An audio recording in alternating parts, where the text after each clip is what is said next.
Today I'm down at the North Notts ploughing match.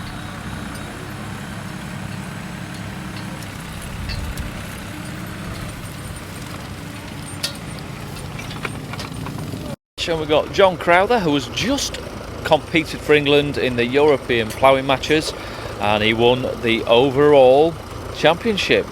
So well done to John. Some lovely old classics here. There's another Fortune there, and a gorgeous restored Massey 35. And they're just getting going on the match at the moment, so they've done a couple of runs and they're just doing all the adjustments. And it's nice that these ploughing matches still exist to keep the tradition alive.